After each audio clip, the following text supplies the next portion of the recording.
It's hard to comprehend how anyone could be so greedy or so cruel. Dr Hellfried Sartori claims he can cure terminal cancer. It isn't true, of course. But what makes Dr Sartori's scam truly despicable is that he doesn't just empty out his victims' bank accounts. The last days of life are painful hell for his patients, as they're dosed up on powerful chemicals that poison their systems. His treatment has already failed to save 24 Australians, and yet it seems nothing can be done to stop him. He was the doctor of last resort, the doctor who promised Australian cancer patients a miracle. How do you feel about Dr Sartori? I think he's a madman, an absolute madman. But Dr Hellfried Sartori's alternative cancer treatment saved no one. Absolutely horrible to think that we'd taken Sandra on this journey of hope, and as it turned out that there's probably never any real hope there at all. Those hopes were shattered over 2 horrendous weeks behind the closed doors of this suburban Perth home. That would end with the deaths of 5 people and spark a coronial inquest into Dr Sartori and his treatment. You are preying on incredibly ill people who are desperately looking for something, and you haven't been able to give them anything. You gave them death. That's true.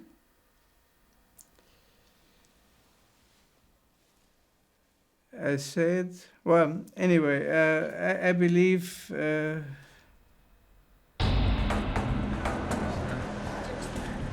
For nearly 30 years, Dr Sartori, an Austrian-trained GP, has pushed the benefits of his cesium treatment for cancer patients. Something unexpected happening to you? Patients were charged up to $40,000 for his chemical cocktail, which includes cesium chloride, ozone, latreel, also known as B17, and an industrial solvent called DMSO, all prohibited substances in Australia without medical exemptions. Don't you tell them you can cure it? no, I don't ever use the word cure. Recover completely? If you don't use the word cure, recover, 100% recovery, permanent recovery? Don't you use those words? Recovery from the present condition, yes. How many patients have been cured by your treatments? I really cannot say. You say 10,000. Yeah, is my best estimate. I've not yet seen one. Yeah, any of those no, 10,000 patients say, Yeah, that treatment's fantastic, it saved my life. Why aren't they coming they, forward? They are telling it in the underground. It's just not true, and you know it. Okay, well.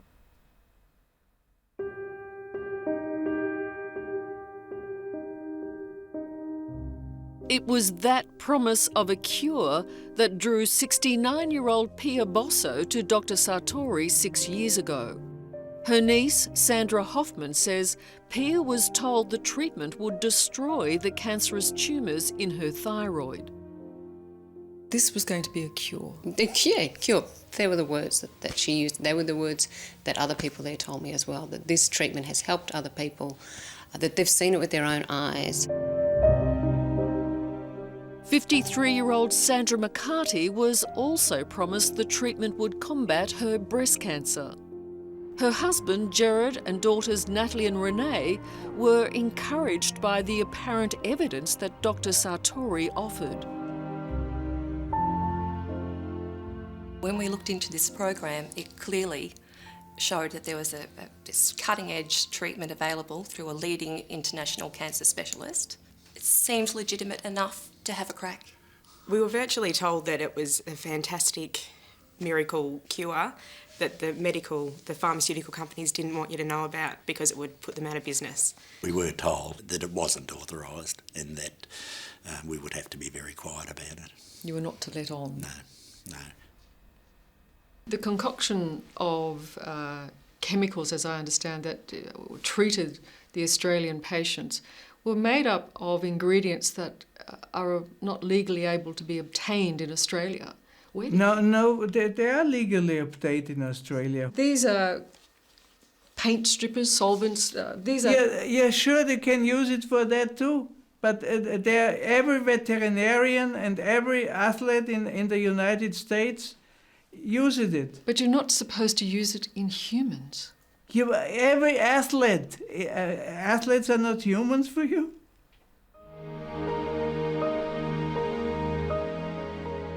Sandra McCarty and Pia Bosso were among a group of patients who, in 2005, made a pilgrimage to Perth for the caesium treatment.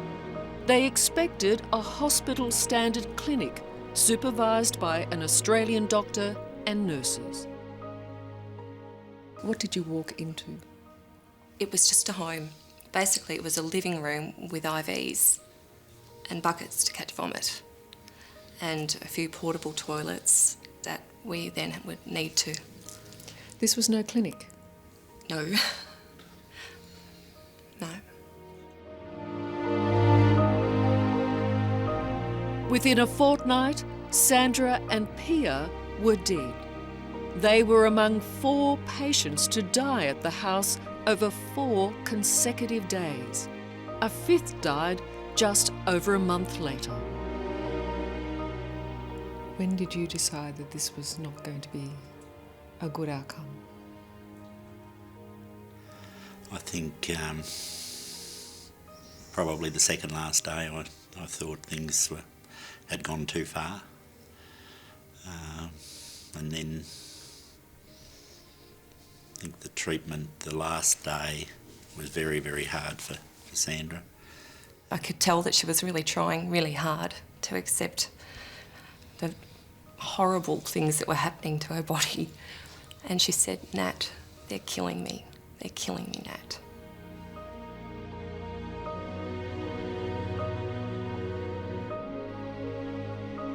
It's hard to believe that what went on inside this house could happen in the 21st century. Cancer sufferers were subjected to what was nothing short of torture. They were plied with dangerous chemicals that caused severe vomiting and diarrhoea. Some would be so sick they'd slip into unconsciousness. In the end, as one nurse working here told the coroner, the treatment room resembled a war zone. Innocent, vulnerable, trusting people, it seems, were treated as little more than human guinea pigs. It was a house filled with very, very sick people. And a lot of moaning, a lot of crying, and it was just horrible. The treatment was overseen by 2 nurses, one of them Simone Fazy, who was unregistered in Western Australia. But Dr Sartori was nowhere to be seen.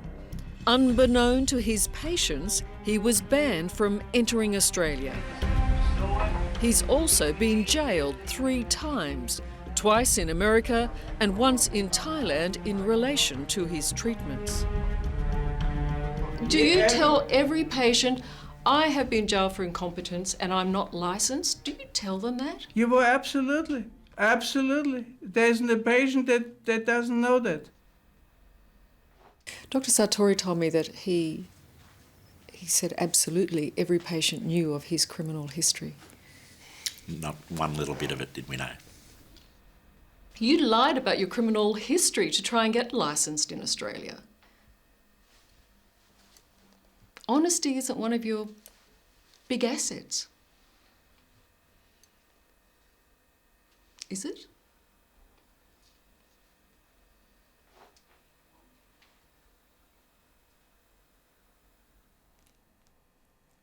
As I said, I've made many mistakes.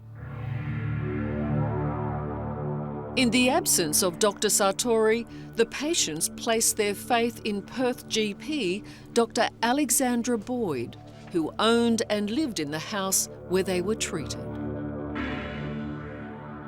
How often would you see the patients? I think I saw most of them at least 2-3 times during the time of the treatment. You didn't see them daily at all? No. You had... But they knew that right from the beginning that I wouldn't be seeing them daily, Liz. I don't know whether they did. Yes, they did. They were well aware that I had a very busy schedule and that I would not be overseeing their treatment. Dr Boyd was participating in this Oh, treatment. no doubt participated and was participating and knew she was going to be participating all along. It would be hard for her to argue that she didn't really know what was going on. Would have thought, yes. Yeah, naturally she knew what was happening. I mean, that she knew naturally that they were treated with cesium. Dr Boyd's name is on indemnity documents signed by some patients.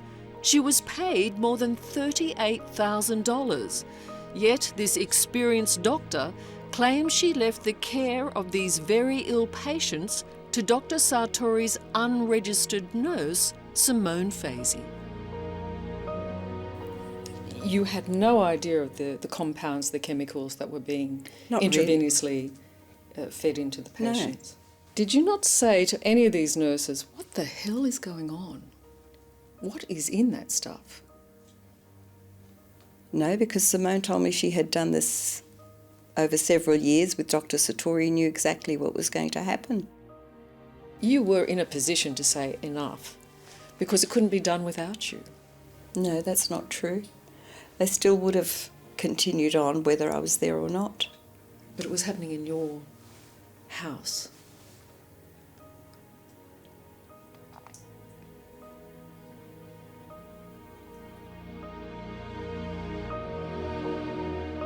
The day before she died, Sandra McKenzie was taken to Fremantle Hospital. But even then, Dr Sartori's people concealed the truth about what had been going on. Simone Fazy, who was the nurse, she introduced herself as Simone Watson, my mum's private nurse from Victoria, and she told me to say that if they ask who the doctor is, don't say Dr Sartori. But she asked me to call him Dr Contreras or someone from Mexico. So she, you know, there was... She was asking you to lie. They were jumping ship. They were jumping ship. And they took them to different hospitals over Perth so that presumably they wouldn't be found out. So, you know, their intentions, their responsibilities is questionable, highly questionable. The ridiculousness is that they still continued treatment with my auntie and others after people had died. So they still continued, you know, and they weren't told. At no stage when you were getting messages, when you were talking to your nurses who were treating these patients in Perth, did you think to yourself, I'm killing them, I need to stop? Oh no, absolutely not. Nausea, diarrhea, sometimes also vomiting. This is uncomfortable, without any doubt. But it's not a severe side effect. As soon as it is over, it is over. There's nothing remaining in the body. Do you believe these patients suffered unnecessarily because of this treatment? Looking back, they most probably did. Do you believe the treatment may have contributed to the deaths of some of these patients? No. I think when I look back at what these patients had, I think in most cases it was just the cancer that killed them. All of them suddenly died within days of each other from their cancer? It's quite possible. Are you serious? Yes.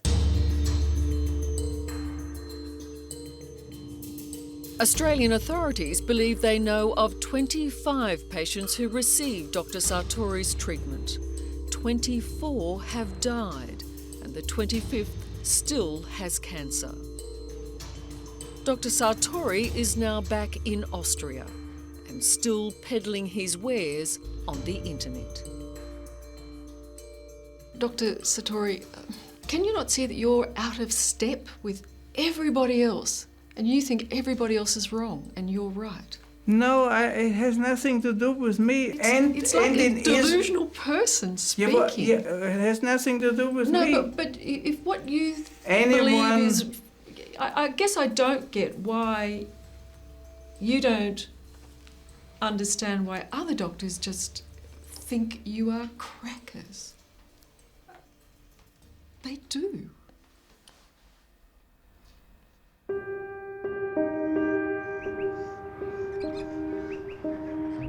For the families, it's been a harrowing journey. They're still dealing with the pain of losing someone they loved too soon, and anger, knowing that none of this should have happened. From a personal perspective, I have a lot of guilt because I wasn't in Perth. And I didn't get to say goodbye. So I never got to tell her I love her again. I don't know that I'll ever forgive myself for that.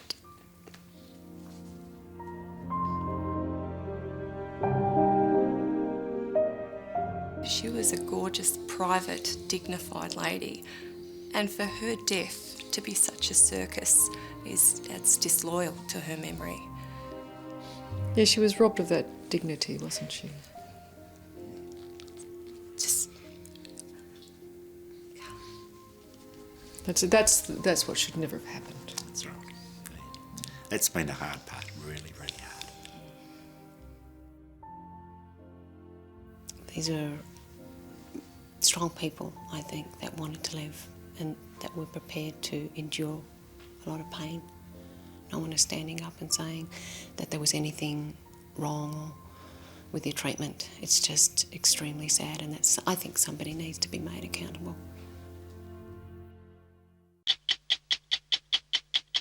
Hello, I'm Dimity Clancey. Thanks for watching 60 Minutes Australia. Subscribe to our channel now for brand new stories and exclusive clips every week.